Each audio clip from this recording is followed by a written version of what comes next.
Alright, hey guys, this is just going to be it's going to be a little lengthy, but we got some catching up to do on our monthly safety topics.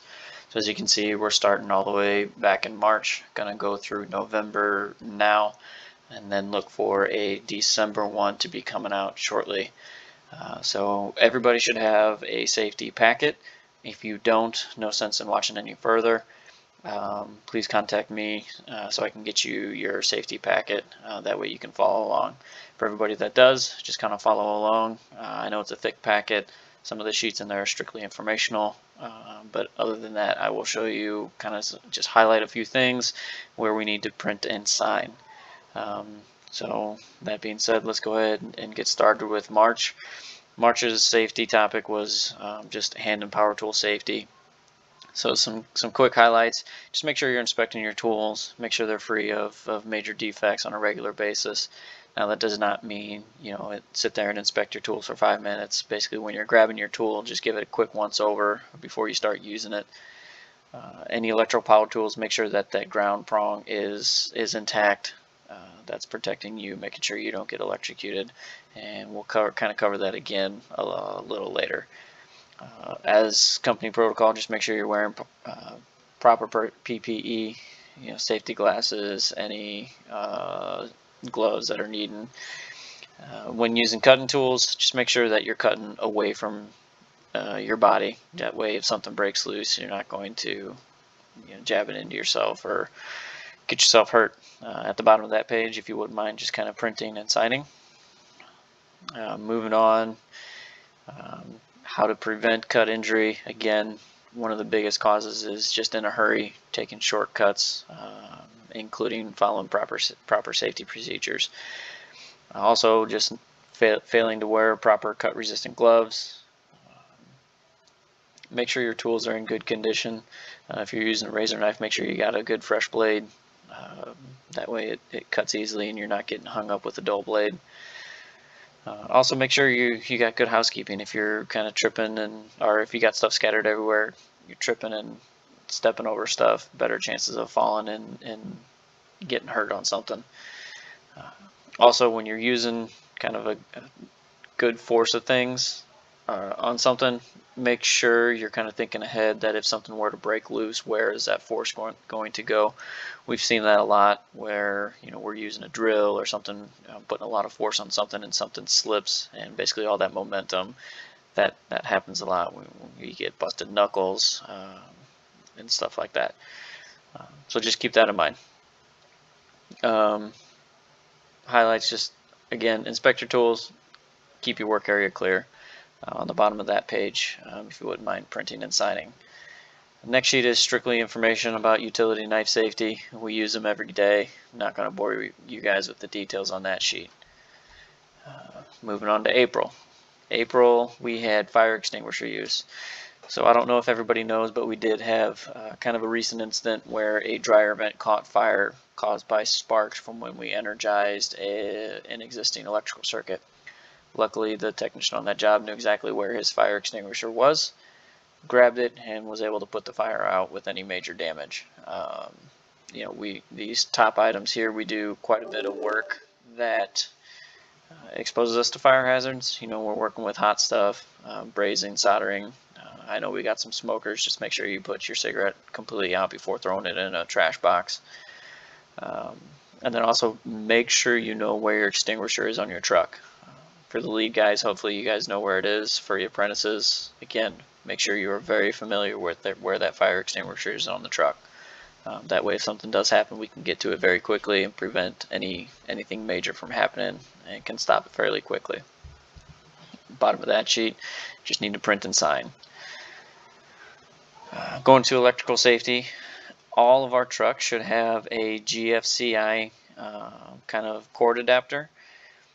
Anytime we're using any electrical equipment, we need to be using GFCIs. We never know when any of our plug-in tools are going to fail on us.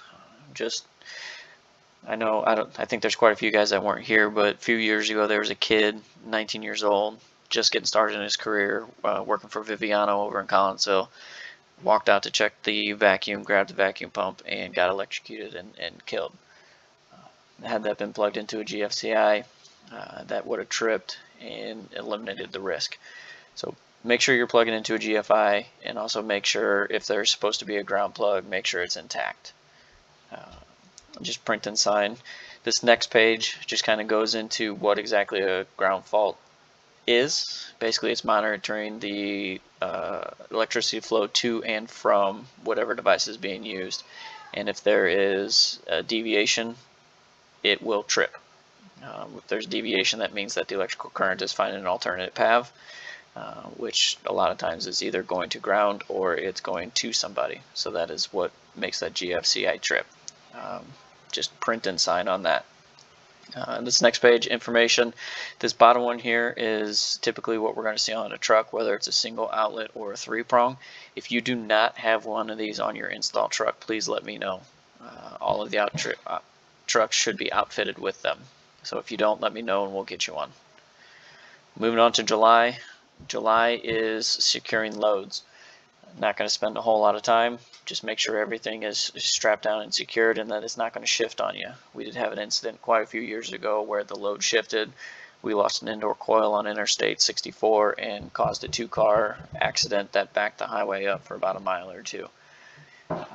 So just be cautious of that. Make sure nothing's going to fly out, and you're good to go. Do a quick walk around of the vehicle before leaving. Just do that double check. For the box trucks, anything on top of the box trucks, just make sure they are properly strapped down, that they're not going to shift and we're not going to lose it going down the road. Just need to print and sign on that sheet as well.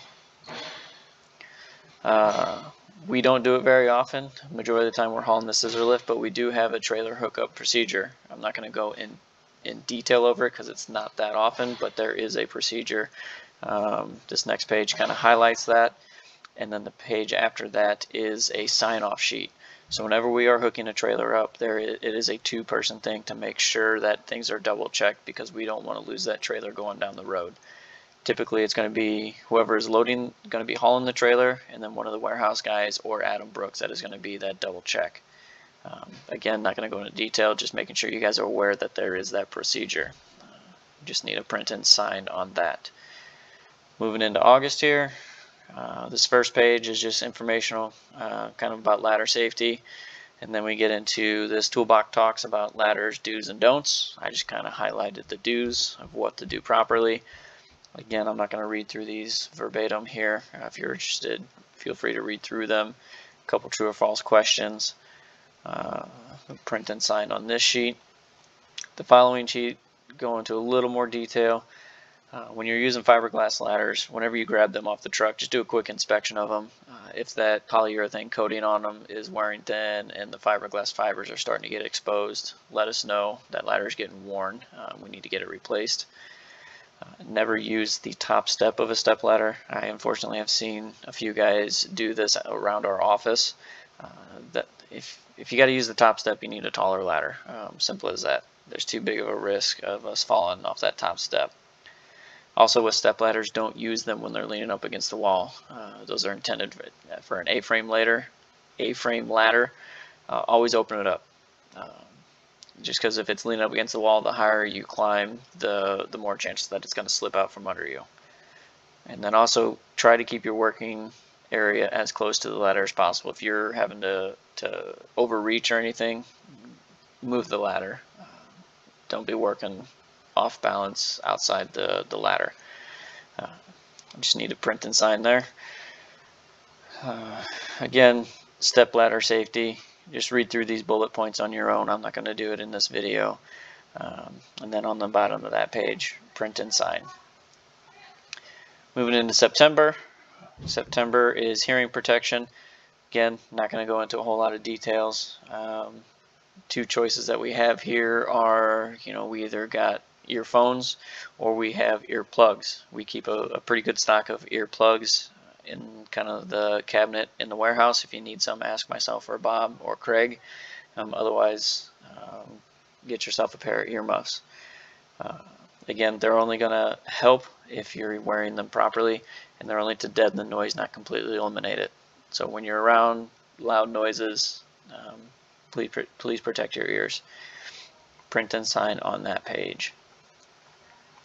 Moving into October. October is silica dust. So last year, OSHA kind of put a highlight on the hazards of silica dust. It's kind of being categorized along the lines of asbestos as well, and it can be treated as such. Easiest way to keep silica dust down is keep the working area wet. Now, it is dangerous, but the OSHA only I don't want to say only recognizes, but recognizes it by exposure limits, and the kind of the 4-hour period is where that limit is.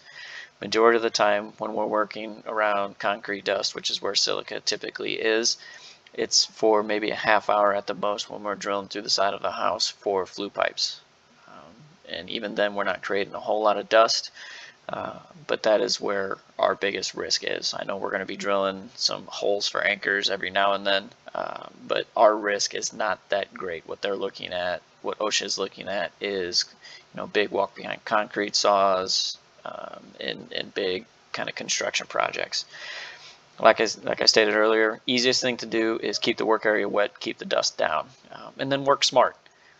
If the wind is blowing kind of in your face while you're drilling, chances are it's going to blow that dust in your face, and that's when we really need to keep control of that. If you're working outdoors and the wind is blowing away from you, there's no need to wet it. You're not in direct exposure to that kind of dust plume, no chance of inhaling it. Last resort is there are attachments for drills and everything that you can hook up to a vacuum while you're working. So just keep that in mind. Like I said, it's kind of being categorized as silica, around the same standards as asbestos. It kind of does the same damage to our lungs. So just keep that in mind. Any questions, please follow up with me. Just need a printed name and signature on that page. And the last one is November. November is all about taking care of your back. Doing what we do, we are probably at one of the bigger risks in all the departments in the company, just because of the heavy stuff that we're moving in and out of houses on a daily basis. So take care of yourself. You only got one back, and I'm going to go out on a limb and say that majority of the guys in our department, young and old, have some sort of back pain. So just take care of your back. This first page here, this is just kind of some overall stretches, exercises that you can do to kind of limber up your back so it's not so tight, which will help in preventing injuries. Take it for what it is, just simply giving you guys this information. And then next page is kind of slips, trips, and falls. This is probably the #1 OSHA recordable that happen, is slips, trips, and falls. And majority of those will affect your back. Biggest thing with slips, trips, and falls and how to prevent them is good housekeeping. Make sure your work area is clean. Don't be having to climb over your stuff. And yeah, just pay attention. Take care of your back. I mentioned before, lifting is a big thing. Everybody says lift with your legs, not your back. When you're carrying something, keep it as close to your body as possible. And if something is too heavy, don't let your pride prevent you from asking for help.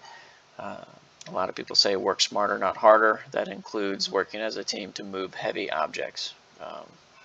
There's nothing manly about throwing your back out and now you're out of work for a couple days while you can heal back up. So just take care of your bodies, guys. This last sheet, this is the sheet where I need to grab your signature. Column on the left here, this is kind of where the unnecessary strains come from, and some pointers on how to avoid it. Read through those real quick on your own, and then print and sign. So like I said, I know I'm coming up on 15 minutes here. I apologize for the long video, but we had some makeup that we had needed to do. So make sure all of your sheets have your printed name and signature on them, and turn them back in with your paperwork as quickly as possible. And like I said, I'll have December's out here before too long. So I appreciate you guys sticking with me, and just send them in when you're done. Have a great day, guys. Thank you.